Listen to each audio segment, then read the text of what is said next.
Russia Ukraine మధ్య శాంతి కోసం మన national security adviser Ajit Doval Russia బయలుదేరి వెళ్ళనున్నారు. బ్రిక్స్ నేషనల్ సెక్యూరిటీ అడ్వైజర్ సదస్సు సెప్టెంబర్ 10-11 రష్యాలో జరుగుతుంది. దానిలో భాగంగా ఆయన ఎన్ఎస్ఏ సదస్సుకి అటెండ్ కావటమే కాకుండా రష్యా ఉక్రెయిన్ మధ్య పీస్ కోసం కూడా ఆయన ఇనిషియేషన్ తీసుకునే అవకాశాలు కనిపిస్తున్నాయి. ముఖ్యంగా బ్రిక్స్ అనేది మనకు తెలుసు 10 మంది సభ్యులున్న ఒక organization. Brazil, Russia, India, China, South Africa, దాంతోపాటు కొత్తగా Saudi Arabia, UAE, Iran, Egypt, Ethiopia దేశాలతో కలిపి 10 దేశాలన్నమాట. గత సంవత్సరం కూడా బ్రిక్స్ నేషనల్ సెక్యూరిటీ అడ్వైజర్ సదస్సు జోహానిస్బర్గ్లో జరిగింది. దానికి కూడా అజిత్ దోవల్ గారు వెళ్ళారనమాట.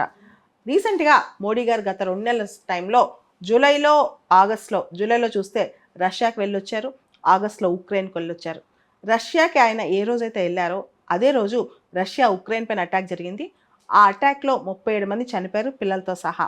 దీంతో ఉక్రెయిన్ ప్రెసిడెంట్ జెలెన్స్కీ మోడీ గారు రష్యా వెళ్ళి పుతిన్ని హగ్ చేసుకోవడం అనేది చాలా డిసప్పాయింట్మెంట్ కలిగించే విషయం అని చెప్పి ప్రస్తావించడం జరిగింది. అదేవిధంగా పుతిన్ గారిని ఆ రోజు ఆయన హగ్ చేసుకునే దాని మీద కూడా ప్రపంచవ్యాప్తంగా ముఖ్యంగా వెస్ట్రన్ సర్కిల్స్లో విమర్శలు వచ్చాయి. తర్వాత వెంటనే మోడీ గారు ఆగస్టు నెలలో ఉక్రెయిన్ వెళ్ళారు. ఉక్రెయిన్ వెళ్ళటమే కాదు, మోడీ గారు చాలా మాటలు అక్కడ ప్రస్తావించారు కూడా. ముఖ్యంగా ఇండియా డైలాగ్కి, డిప్లొమసీకి పెద్దపీట వేస్తుందని, ఇండియా న్యూట్రల్గా లేదు, పీస్ తరపున, శాంతి తరపున ఉందని చెప్పి కూడా మోడీ గారు గట్టిగానే చెప్పారనమాట. అయితే ఒక పక్క రష్యాకి వెళ్ళారు, ఇంకో పక్క ఉక్రెయిన్కి వెళ్ళారు. ఉక్రెయిన్కి వెళ్ళొచ్చిన తర్వాత ఉక్రెయిన్లో తన ఉద్దేశాలు ఏంటో కూడా మోడీ గారు పుతిన్ గారికి టెలిఫోన్ కాన్వర్జేషన్ జరిగినట్టు కూడా రష్యన్ ఎంబసీ వాళ్ళు చెప్పడం జరిగింది. సో ఇవన్నీ మనం పక్కన పెడితే ఇంకొక అంశం, పుతిన్ రీసెంట్గా జరిగిన ఈస్టర్న్ ఎకనమిక్ ఫోరం సదస్సు వ్లాదివొస్తోక్లో ఈస్టర్న్ ఎకనమిక్ ఫోరం సదస్సు జరిగింది. ఆ సదస్సులో పుతిన్ చెప్పారు, 3 దేశాలని రష్యా ఉక్రెయిన్ మధ్య పీస్ కోసం నేను నమ్ముతాను. ఆ 3 దేశాలు బ్రోకర్ చేసిన, అంటే మధ్యలో మధ్యవర్తిత్వం వహించిన నేను 3 దేశాన్ని ట్రస్ట్ చేస్తాను. ఒకటి ఇండియా, రెండోది చైనా, మూడోది బ్రెజిల్ అని చెప్పారు.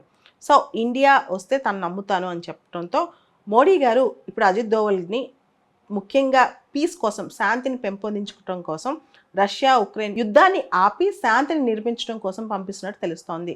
ఈ విషయంలో కనుక ఇండియా సక్సెస్ అయితే అదొక అద్భుతం అని చెప్పొచ్చు. ఇండియా విశ్వగురువు అవుతుందని కూడా చెప్పొచ్చు అనమాట. ఓ పక్క భారతదేశం వెస్ట్రన్ కంట్రీస్తో మంచి సంబంధాలు ఏర్పరచుకుంటూనే ఇంకో పక్క రష్యాతో కూడా ట్రస్ట్వర్తీ పార్ట్నర్గా, ట్రస్ట్వర్తీ ఫ్రెండ్గా ఉంది.